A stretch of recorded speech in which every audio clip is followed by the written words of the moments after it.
If you'd like some kind advisement, this is the time for you to say is you will or is you won't. Agrees to be. Would you like some advice? Lon, shut up. Thank you. It hurts. Please, just play, please, today. Could you please, Beth? I'll see you. Call. Call. Call. Okay, what do you got? Pair of fives with an ace. High. Oh, boy, whoa. Oh! Kings and queens. Full house? Sure is. That beats the three deuces that I stayed in with. I'm the papa. I mean, good deal. It's your deal. Why do you always do that? What? Annie and... You lose, Annie you keep losing, and yet you bet. You know why? As my old mother used to say, you can lead a horticulture, but you can't make her think. Annie in, please. Yeah, who's not in? Guess. Cut. See, that's mandatory. Cut. Two? Yes. Those are Mr. Wolfe's colors. Yeah. An apology of sorts. What, he gave that to you? Gave is too strong a word. No, it appeared on my desk with no note after we closed the Sorrel case. The ace means that you have to open the... Wait a minute, you're talking about the Sorrel extravaganza? This is the tie? No, this is not the tie. It's a reasonable facsimile. Huh. Nobody ever explained how that tie happened to get there, and I asked. Yeah, you did. Well, now the truth can be told. See? It got there because my boss is a schlampig. Schlampig. What's a schlampig? Are you gonna be a while? Oh, yes, he will. A minute.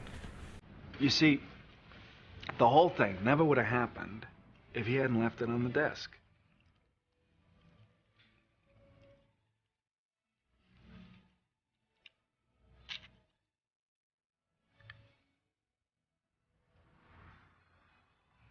It all started at lunch. Wolfe splashed a drop of sauce from the spare ribs right on his tie.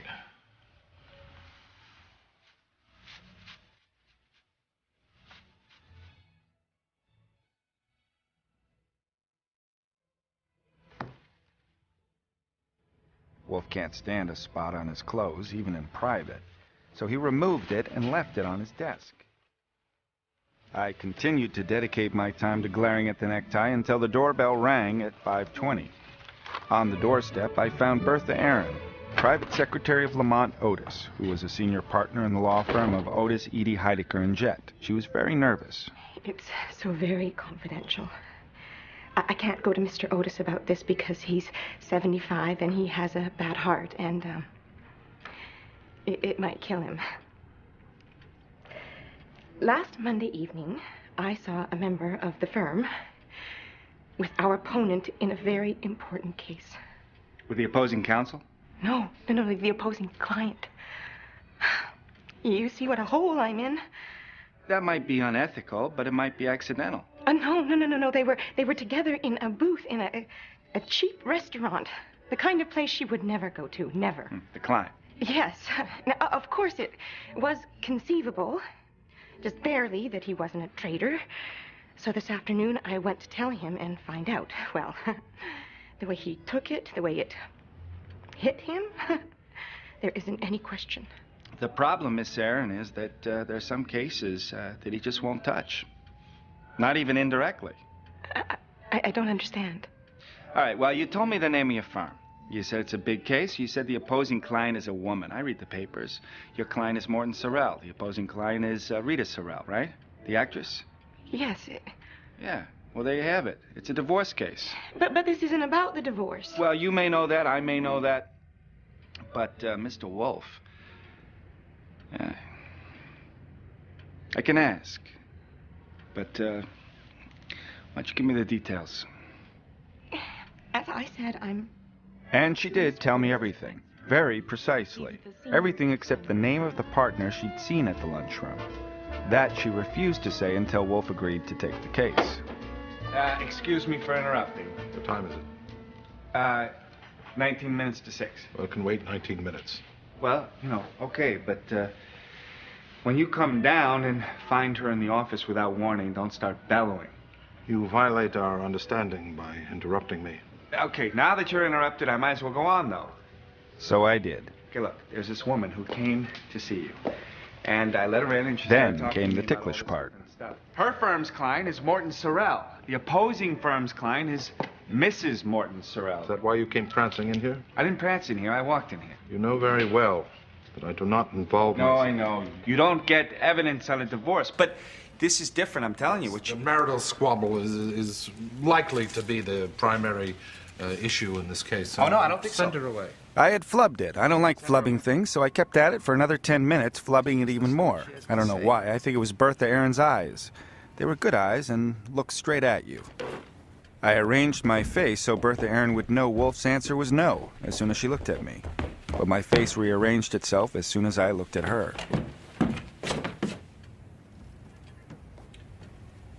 And there was Wolfe's tie. It never should have been there.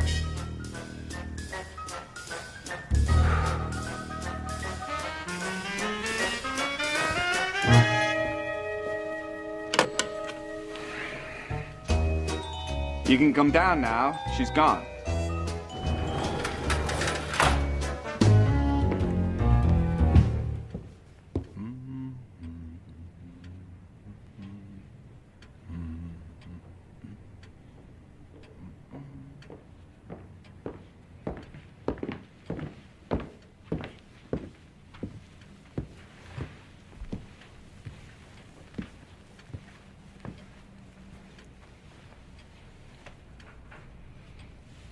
You said she was gone. Well, she is. She's dead. I presume that she was alive when you left her to come up to me. Yes, sir. She was alive then, yeah. After I cut your necktie off... Necktie? Yes, the one you left in your desk. You dare to suggest that she was strangled with my necktie? No, I don't suggest. I state. And I will go on to state, if you hadn't left it on your desk so handy, she might not be laying there dead. Shut up! Or if we'd come down here sooner. Shut up! Yes, sir. I will not accept it! Do you want to make the phone call, or should I? I gave him 5 seconds to be polite and then went to the kitchen and called the police. I'll make the call.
You and Wolfe used a name that you withheld from me to collect a fee.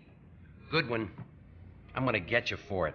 If it costs me an eye... I've been trying to figure out for years who it is you remind me of. Now I know. An animal I once saw in a cage begins with B. I was talking. Yeah, and I was interrupting. Look, a woman comes here to consult with Nero Wolfe, gets murdered in his office with his necktie while he's upstairs playing with his orchids. Now, he hasn't been able to swallow any dinner. He won't even try. My heart bleeds. If we knew who it was, don't you think that... Yeah, you'd get yourself hired to go find him. Oh, and you say you know us? No, I would have gone after him. Huh. Without a paying client? No, sure I would. And with any luck, I would have brought that killer back here before you and the scientists arrive. Yeah, this killer. How did he know she was here? How did he get in? You know, I've gone over this with Stebbins and with Rowcliffe and with you. It's all in the statement. She left her office after she confronted him. Now, she would have been a cinch to tail. He sees her come into the famous Nero Wolfe residence, and he dials this number. Well, it didn't ring in the plant rooms where I was. It rang in the kitchen, but Fritz isn't there, see?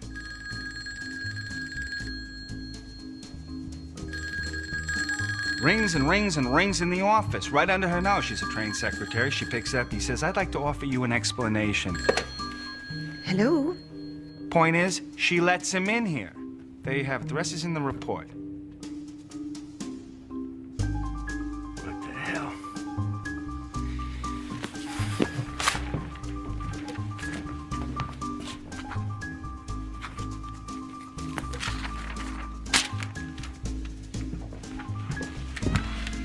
But I'm warning you, Goodwin.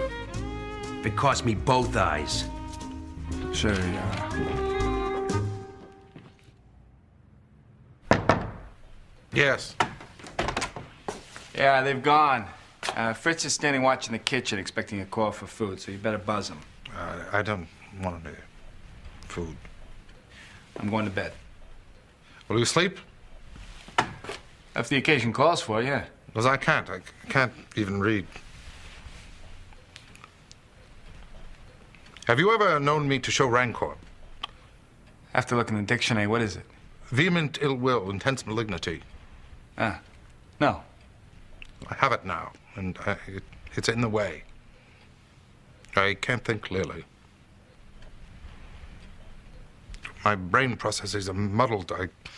Confounded rancor, pimple on the brain.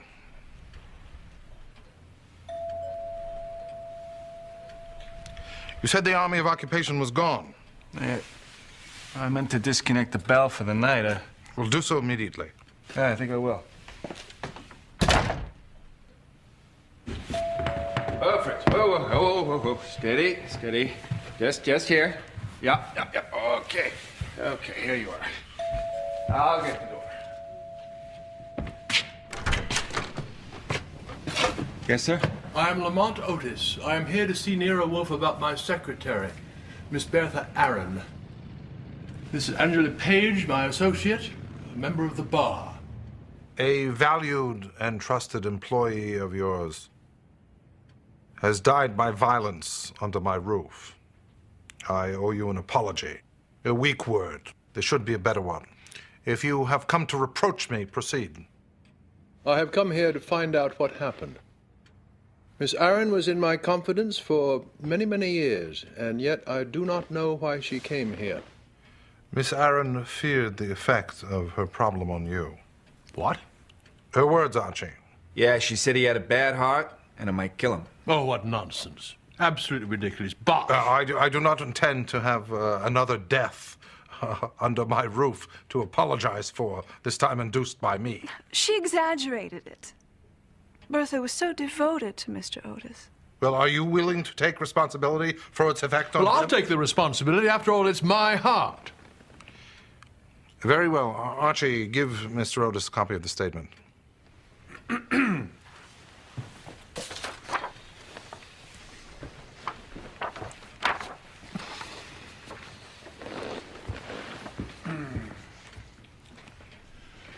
Angela, I do think it's rather a personal matter. I think perhaps you had better leave the room, if you would, please. You may wait in the front room, Miss Page.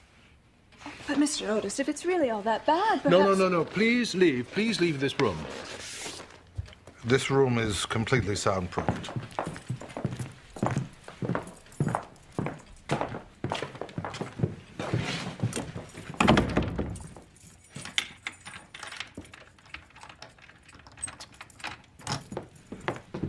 Sit down.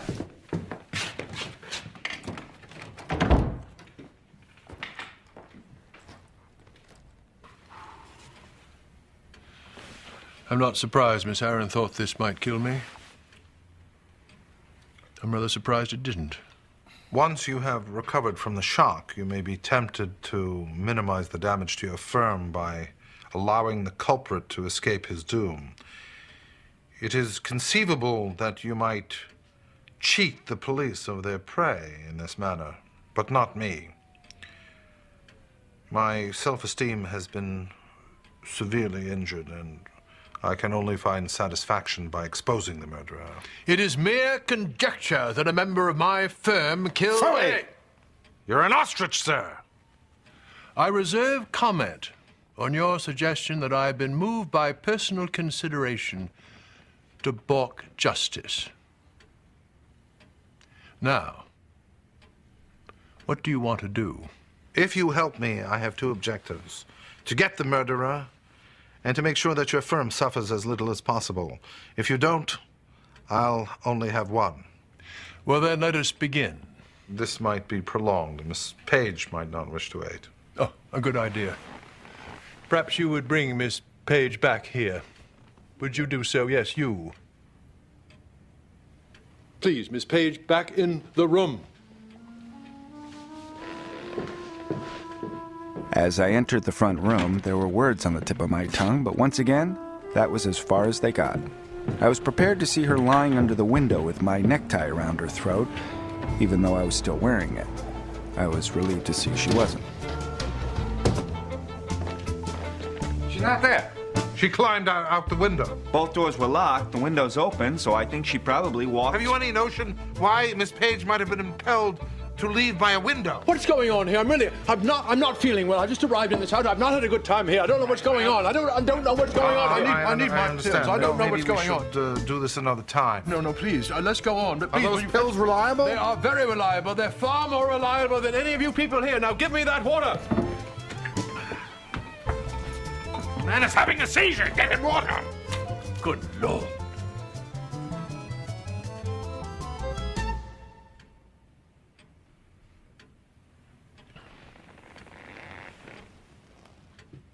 Are you sufficiently calmed? Yes, sir. It might be suggested that X was in a position to give Mrs. Sorrell information against her husband, your client. Is that true? Yes, there was a divorce. But blackmail would be a better word for it. Not technically. But that's about the sum of it. And for the next 2 hours, Otis emptied the bag, which for a lawyer must have been quite a unique experience. As Rita Ramsey, Mrs. Sorrell dazzled Broadway in Reach for the Moon. For 2 years, she continued to dazzle Broadway while spurning Morton Sorrell. But then one day, she abandoned her career to marry him. The marriage was on the rocks in a year. The lovely Rita had become a missus to get her paws on a bale of dough, and she was not going to settle for the terms of the marriage agreement. She wanted more than half, and she had carefully collected evidence of certain enterprises of Sorrell's to get it. And which member of your firm was in a position to give her weapons? All of them. Our client is vulnerable, and we have frequently conferred on it. The three partners, Edie, Heidecker, and Miles Heidecker had appeared for Mrs. Sorrell when she'd been sued by her former agent. He was tight with money and too interested in his work and his hobbies, chess and politics, to bother with women, including Mrs. Sorrell. Frank Edie, the brilliant idea man, had drafted the Sorrell marriage agreement.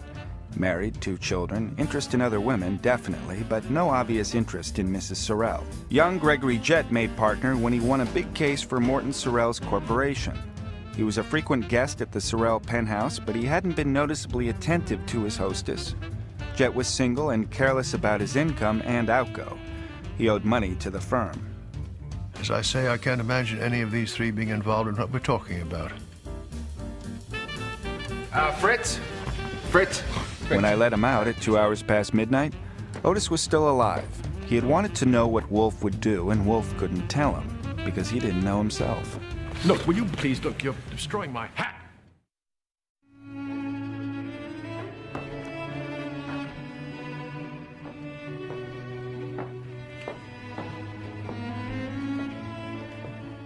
Yes? I have 2 ducks, turnips a la glace, and wild rice. No! You know very well I never eat at night. But you have had no dinner! No! Let me starve! I can make you an omelette, anything! No! Go to bed!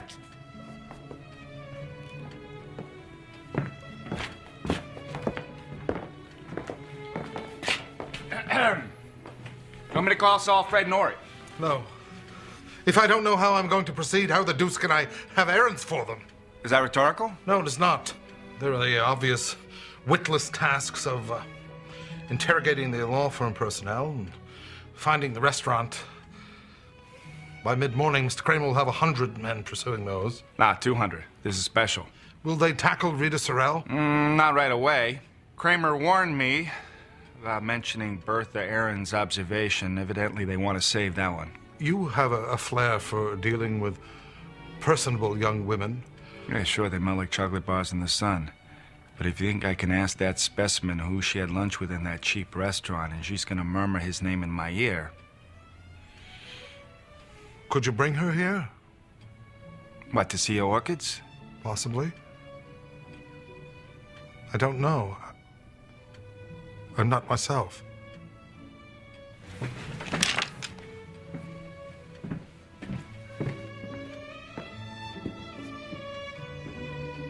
I spent the next morning composing a note to Mrs. Morton Sorrell, claiming I'd seen her in that lunchroom with an interesting companion. Then I beat it to Lon Cones to find out where to deliver it. What, are you kidding me? Rita Sorrell. You want Rita Sorrell's address. What for? Well, now, as a gentleman, I can't say. Yeah, she don't know the meaning of that word. Come on, you know I'm good for it. Exclusive, right? Is there any other kind? All right. She decamped her husband's digs on Park Avenue for the Churchill Towers, I think. Yeah, Churchill Towers on 63rd. Archie, she's never going to see you. Oh, yeah? Even money that I'm sitting in Rita Sorrell's apartment within 10 minutes. Daring, very daring. All right, 3 gets you 2. You're going to be sitting on a curb for an hour, and then you're going to get sent home. We're on. Oh, no, I'm just saying goodbye. Thank you, Lon. Churchill Towers. Yeah, exclusive. She obviously wanted to know who had seen her in that lunchroom. Since that alone confirmed that she was there, I decided not to waste my first lie of the day and tell her the absolute truth. Well, at least you're handsome. Well. Very handsome. But what's this about? It's crazy. Where'd you get it? I wrote it. I made it up. The card was just a trick so I could get to you. My name is Archie Goodwin, and I have been at your feet for years. See, the only pictures in my heart are of you. And one smile from you, just for me, it would be rapture. See, my constant dream, now that you left your husband, would be that I could render some little service, some small thing, some big thing, you know, to earn me that smile. Have you any particular service in mind? I can sew buttons. So can I. Come in. You know, I could walk along behind you Mm-hmm. and carry your umbrella or your rubbers in case it rained or snowed. Well, it might be better to carry a gun. Oh? You mentioned my husband. Are you brave? Well, I would be if you were watching. You might have read, Mrs. Sorrell, something about a murder in Nero Wolfe's office yesterday. The victim, Bertha Aaron, was a private secretary to Lamont Otis, who's a senior... Oh, and you said that so nicely about my pictures in your heart. Nero Wolfe is working for my husband, isn't he? No, he's not. No, he's not working for anyone but himself. You're lying. I only allow myself so many lies in the day, Mrs. Sorrell. Nero Wolfe wants to get even with whoever killed that woman in his office, and he thought maybe you could tell me something about Bertha Aaron. I can't. Well, I never even noticed her. Well, that's too bad.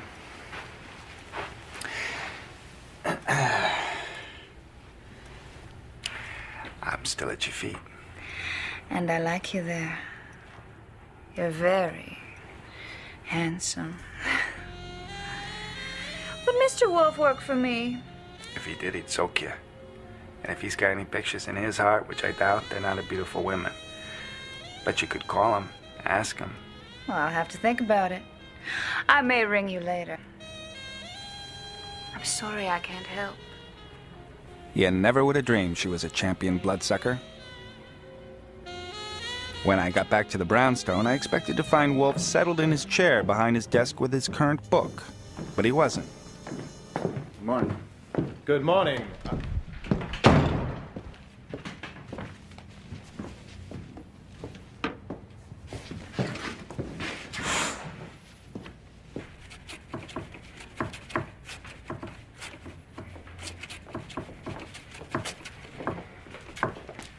forgot to leave a necktie in there.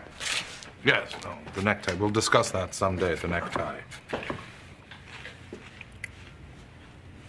Ebenezer? No. Elite. No. What are you preparing?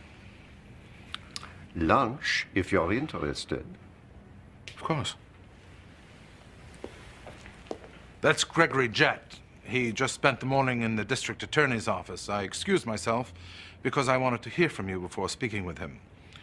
I thought I might observe him. Well, that's a good idea, because he may have muttered, "By golly, the rug is missing," did he? That's enough of this foolery. Did you speak with that woman? I did. She told me I was handsome. Twice. Did she admit to being in the lunchroom? No, we talked for about 5 minutes. It never came up. She never mentioned it. But she let me in. And she may not suspect that there's a connection between her being in the lunchroom and the murder, but it's doubtful. Oh, she's tough as nails. She's after 30 million. By the way, this Gregory Jett guy, what's eating him? I don't know. We shall see. What?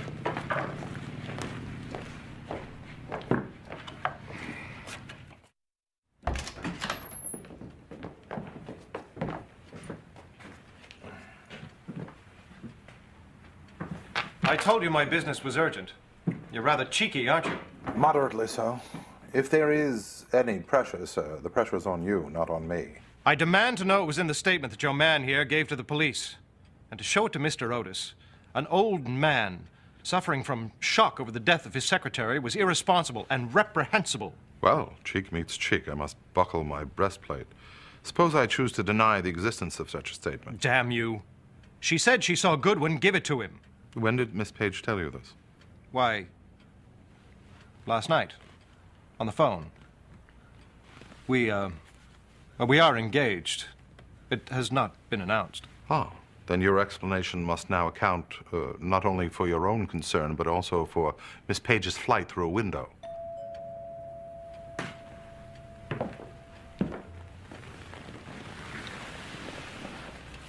Miss Page knew Miss Aaron had knowledge of a certain, episode of which Mr. Otis would have violently disapproved. Ah, and the nature of this episode? I can't tell you, not even in confidence.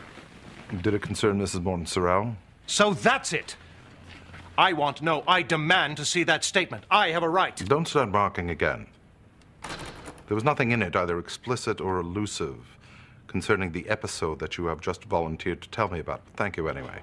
Mr. Wolfe, the rest of the partnership to see you, straight from the police precinct. Jett, believe you know Eeny and Heidecker? Jet, what are you doing here? I have my reasons. Police questions? Well, obviously they think she was killed by someone connected with the firm. Well, judging by their questions, they don't just think it, they know it, but they don't say why. Mr. Wolfe, what was she here for? Oh, I don't know, as I never saw her alive. Mr. Goodwin, you admitted her. Was she alone? Did you see anyone else around on the sidewalk? No, it was dark, of course. This time of year it gets dark around 4:46. And you conducted her in here. Did you leave the door open? Generally, I make a habit of making sure that the door is locked. Habits are dangerous things. What did she tell you? The time had come for my first lie of the day. Nothing. Nothing? Nothing. You expect me to believe that you did not insist on knowing the nature of her case before you presented it to your employer? You don't have to.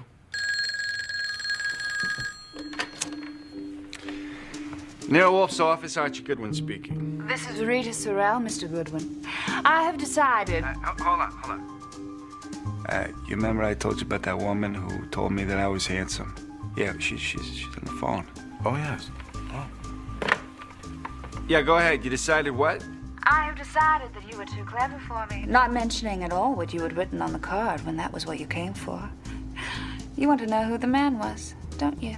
Yeah, well, it would be most helpful, of course. And I want to help. You're so very handsome. His name is Gregory Jett. Oh, well, thank you very much. Yes. She's a confounded nuisance. But I suppose we'll have to humor her. You'll have to recant. Completely? Yeah. Who was that call from? No more cross-examination. That was Mrs. Morton Sorrell on the phone. What? Archie? Yeah, well, if it had been 20 seconds earlier, the call, I wouldn't have had to lie. See, Bertha Aaron told me several things. One, that a member of the firm was seen in conference with Mrs. Sorrell. And two, that when confronted about this, the member of the firm had no explanation whatsoever. This is incredible. I don't believe it. Nor do I. Do you expect us to believe I this? said no more cross-examination, Mr. Hadeker. Now, Miss Aaron did not name him, but Mrs. Sorrell just did, although I question her veracity. Speaking to only one of you, if you could be identified by your whereabouts, the police would have you in custody. For reasons of their own, they chose not to question your whereabouts on the night of the meeting, but I do. So let's get to it. Find seats for yourselves. Well, the partnership all had good alibis. Like good lawyers, they even had people to verify them. They left together as partners, 3 abreast, a solid front of mutual trust and understanding. In a pig's eye. Do you want me to put Saul on the alibis? Phooey! One with his fiancée, one watching a chess tournament, and the other one at home with children in bed sleeping. Worthless. I was afraid of that. If you're a mere top-flight detective like me, you'd rather go after an alibi than eat. You ask a man where he was at 11 minutes past 8, you put it in your notebook, and then you wear out a pair of good shoes looking for somebody who says he was somewhere else. But if you're a genius, you don't give a damn about alibis. All you care about is food. I think it's that the problem is too simple. See, we know 1 of 3 men committed murder. We know how, where, and when. So we gotta figure out who. That's it, right? Well, it's simple. Eeny, meeny, murder, mo. Is it this rancor? Is it this pimple on your brain? Is it that your brain processes are still muddled? Lunch is served, sir. Ah, yes. What this needs is a good stiff dose of genius, and now yours is taking off for lunch?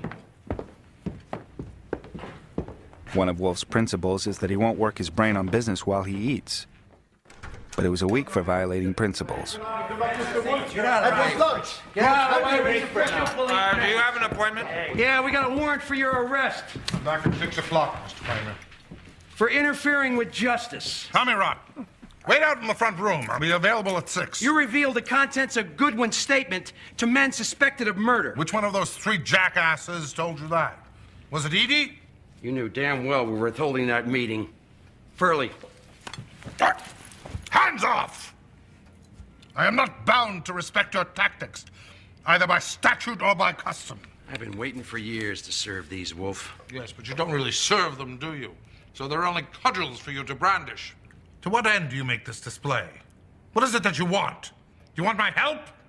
Is that what this assertion of uniformed authority is about? You want my help, don't you? I want the truth! Phooey. Phooey is right. We got Edie, Jet, and Hedecker. Eeny, meeny, murder, and mo.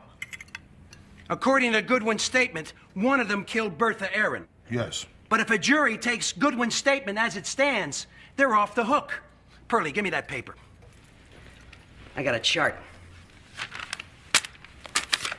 Bertha Aaron arrives at 5:20. Goodwin leaves her at 5:40, alive and well. When he gets back, it's 6:10, and she's dead. Now here's the problem. The 3 partners had a scheduled meeting at 5:30. Edie is there. Jet comes in a minute late. Hadecker rolls in at 5:45. He'd been out buying theater tickets, and they discussed the case until 6:35. You see what that means? I can add. Yeah, the only one who even fits is Hadecker. And if the timetable is right, he had 6 minutes to get in, kill her, go buy theater tickets, and get across town at rush hour. So either they're lying or Goodwin's lying. There is a third assumption. Yeah. That Bertha Aaron didn't mean she saw one of the partners in the lunchroom. She saw one of the other 20 lawyers associated with the firm. Yes. Look, Wolfe, I can imagine how you must have felt. Seeing her lying there with your necktie wrapped around her throat. You want the glory of getting this guy before we do. So you show Goodwin how to fake some reports, and we spend a couple of days chasing around. With your goddamn ego, that would seem perfectly all right. You wouldn't be obstructing justice. Remembering all the stunts I've seen you pull, do you deny that's what you did? Serve your warrants, sir. Do you deny that's what you did? Serve your warrants! I defy you! Archie, get Mr. Parker. Tell him Mr. Kramer is waving feeble bits of paper at me. Have his secretary phone this number every 10 minutes for the next hour. If Fritz answers the phone and says we've been forcibly removed, he'll know where to find us. Well? Bars?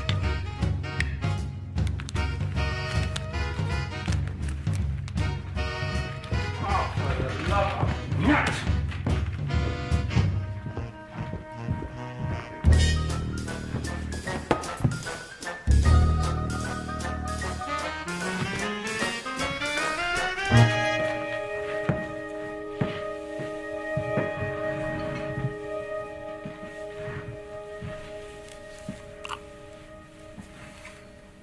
Do you think it's occurred to him? I doubt it. But when it does, he'll probably mess it up. It has occurred to you.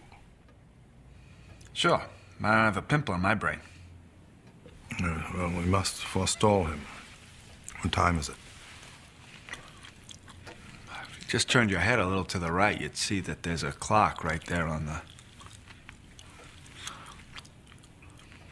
It's 10 after 3. Very well. We'll arrange it for 6 o'clock. Tell Mr. Kramer he may fetch his murderer at 7.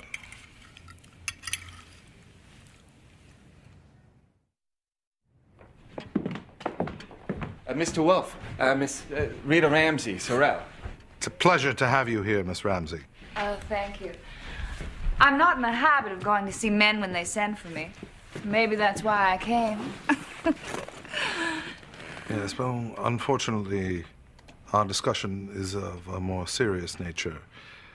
I need your help. I need your help in resolving a crisis in my self-esteem. Indeed, in my soul. For that, I want us to be frank and unreserved. I think we should be alone for that. Why, Mr. Wolfe, you do know women. Yes, Archie, if you please.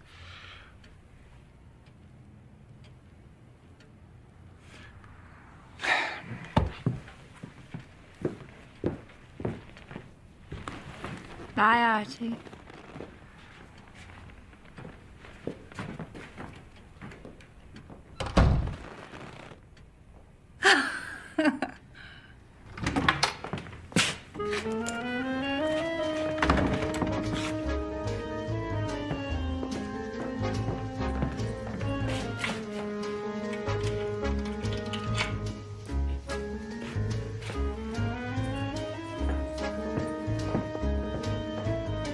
You told Mr. Goodwin on the phone that you had lunch with a man who was a partner of the law firm which represents your husband. Oh, he was representing himself. You told Mr. Goodwin on the phone today that that man was Gregory Jett. What if I don't deny it? What if I repeat it? It was Gregory Jett. If, in addition to scattering dust, you were gratifying an animus, you'd better try again. It wasn't Mr. Jett, it was Mr. Hadeker. So, I sat in a booth with a man and didn't know who he was? I take it back. You know nothing of women. 25 hours ago, he followed Miss Aaron to this address, and when he saw her enter my house, he sought a phone. What for? To call you, madam, to tell you that your scheme had been revealed. Mr. Hadeker does not believe that you came here determined to murder her. He believes that when you saw her alone and learned that she had not yet seen me, on an impulse you seized a paperweight and struck her. He believes that when you saw the necktie on this desk... If he says I killed that woman, he's lying. He killed her. Well, that's why I've come here today, to put it right. He did phone me yesterday. Twice. First to warn me we had been seen, and an hour later to say that he had dealt with it. That our plan, his plan, was safe. So I knew he had killed her. Well, that's why I've come here today, to put it right. Am I too late? No, a purge can both cleanse your conscience and end the the terrifying dilemma that is in my soul. But there is a crucial piece that we need. What time did he phone you the second time? I don't know exactly. It's important. It's important that we be precise, both for the police and for the court. It was between 5 and 6. Yes, around 5:30. You're sure? Yes, I'm sure. He came to me about a month ago. He said he had information about my husband that I could use to get my rights. A lie. I never went to her. She came to me. Oh, now you talk? When you were accused of murder, you had nothing to say. He wanted me to agree to pay him $1 million for it. Would you be prepared to testify under oath? I suppose I'll have to. Then you're a dunce, madam. Oh, no, Mr. Wolfe. I'm not a dunce. Oh, but you are. One detail alone would sink you.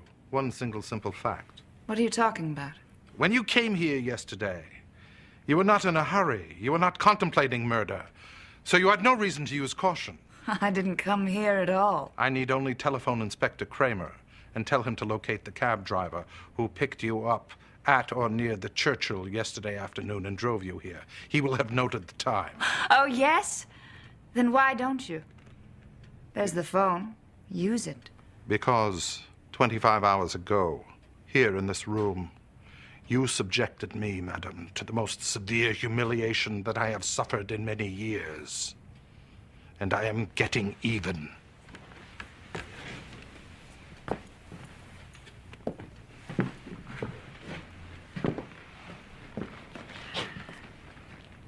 I am watching you squirm. I will not say that it gives me pleasure. No, you... I'm going out! Let me out! Unhand me, you... You are the thief! No, you are the thief, sir! Archie! Archie! Archie! Archie! There's been a gross misunderstanding. It's time for me to leave. It's time for my show. Stop. What are you doing here? What is going on? Archie! Archie, let me go! I've got to do my show. My audience is waiting.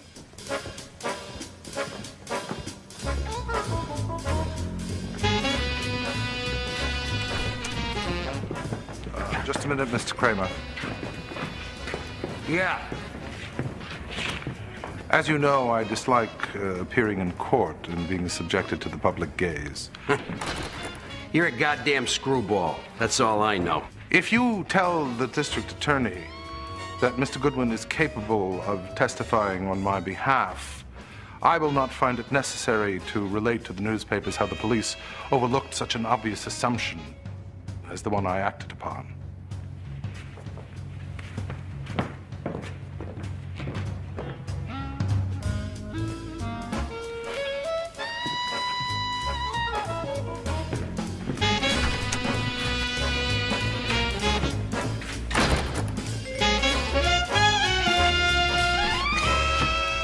Cards?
Full house? Sure is. That beats the three deuces that I stayed in with.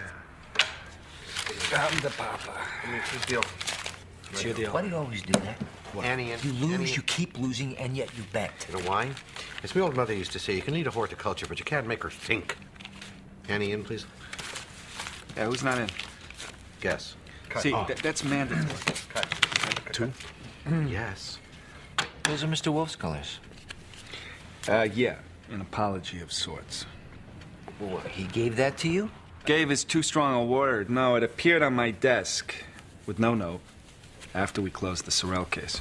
The ace means that you have to open the... Wait a minute, you're talking about the Sorrel extravaganza? This is the tie? No, this is not the tie. It's a reasonable facsimile. Huh. Nobody ever explained how that tie happened to get there, and I asked. Yeah, you did. Well, now the truth can be told. See? It got there because my boss is a schlampig. Schlampig. What's a schlampig? Are you gonna be a while? Oh, yes, he will. A minute. You see, the whole thing never would have happened if he hadn't left it on the desk.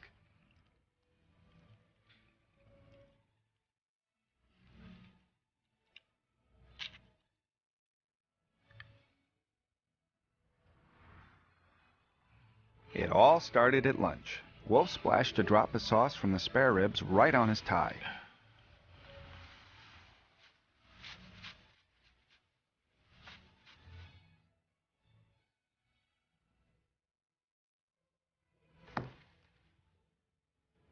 Wolfe can't stand a spot on his clothes, even in private, so he removed it and left it on his desk. I continued to dedicate my time to glaring at the necktie until the doorbell rang at 5:20. On the doorstep, I found Bertha Aaron, private secretary of Lamont Otis, who was a senior partner in the law firm of Otis, Eedy, Heidecker, and Jett. She was very nervous. It's so very confidential. I can't go to Mr. Otis about this because he's 75 and he has a bad heart, and it might kill him. Last Monday evening, I saw a member of the firm with our opponent in a very important case. With the opposing counsel? No, the opposing client. You see what a hole I'm in? That might be unethical, but it might be accidental. No. They were together in a booth in a cheap restaurant. The kind of place she would never go to, never. The client? Yes.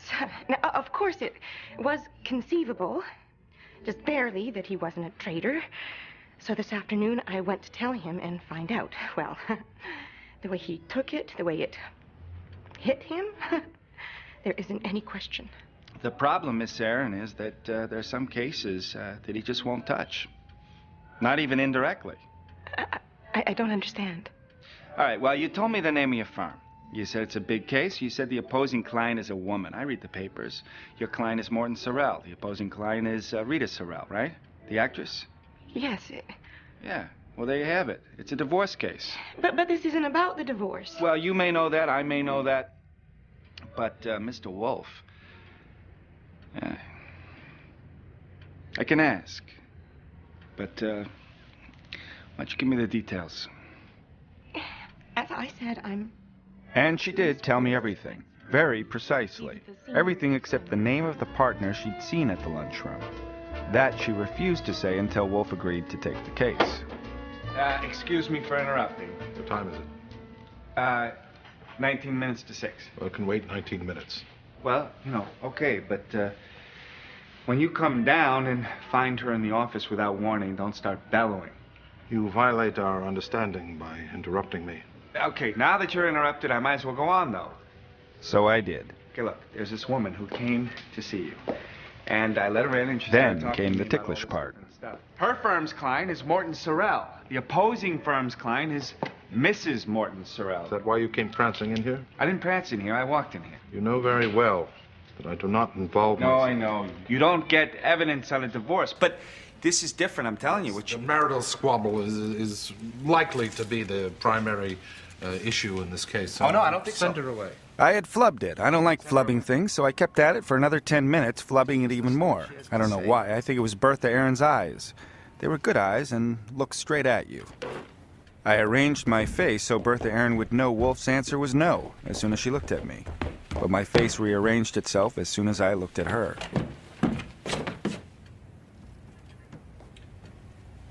And there was Wolfe's tie. It never should have been there.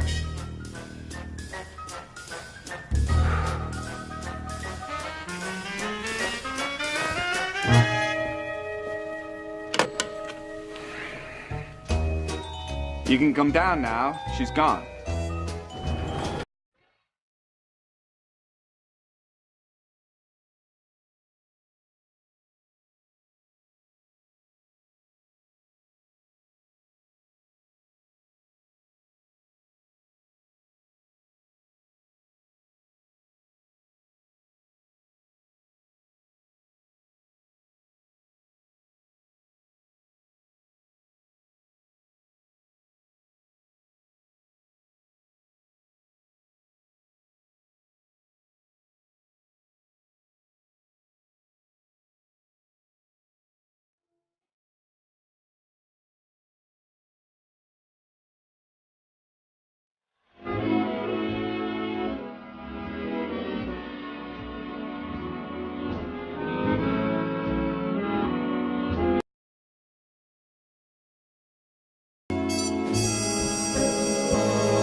If you'd like some kind advisement, this is the time for you to say that you will, or is you won't, agrees to be. Would you like some advice? Lon, shut up. Thank you. Please, just play, please, today. Could you please, Beth? I'll see you. Call. Call. Call. Okay, what do you got? Pair of fives with an ace. High. Oh, boy, whoa. Oh! Kings.